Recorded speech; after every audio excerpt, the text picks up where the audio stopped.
Ho proprio la notizia di oggi, il superamento delle 400.000 firme, ed è una campagna che si regge sostanzialmente sulle gambe di volontari e volontarie, autenticatori, che stanno appunto mettendo a disposizione il loro tempo. Solo la soglia delle 500.000 firme permetterà ai cittadini di indire un referendum, l'ultimo baluardo dopo i 2 anni di immobilismo del Parlamento sul tema del fine vita e nella disciplina dell'accanimento terapeutico. Il Veneto ha già raggiunto quota 30.000 firme dando un contributo sostanzioso alla campagna referendaria. Dopo tutti i richiami della Corte Costituzionale al nostro Parlamento affinché legiferasse in materia, il Parlamento non si è mai mosso e di conseguenza noi abbiamo portato avanti per anni vari appelli al Parlamento, il Parlamento non ha ancora fatto nulla e quindi il referendum è appunto è l'ultima strategia, l'ultimo strumento a nostra disposizione perché finalmente la parola passi ai cittadini. Il quesito referendario chiede l'abrogazione parziale dell'articolo 579 del Codice Penale,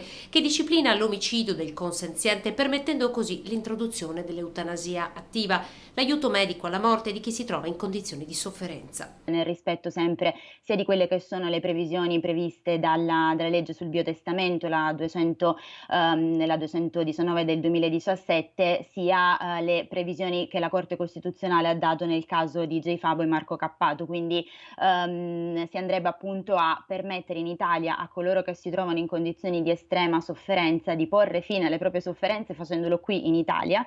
Sono centinaia gli attivisti, i volontari che stanno contribuendo a spingere la campagna. Ieri è stata lanciata anche la firma digitale, in poche ore sono arrivate 16.000 firme di cittadini residenti all'estero o persone con disabilità. I banchetti nelle piazze ci saranno anche a Ferragosto. E anche ieri è stata una giornata storica per la nostra democrazia, addirittura il giorno di Ferragosto ci sarà un tavolo non stop dalla mattina alla sera a Jesolo, quindi con non solo appunto per ricordare anche la generosità e il tempo messo a disposizione dalle attiviste e dagli attivisti, ma anche dagli autenticatori, che nella maggior parte dei casi sono avvocati e avvocate che ci stanno sostenendo tantissimo.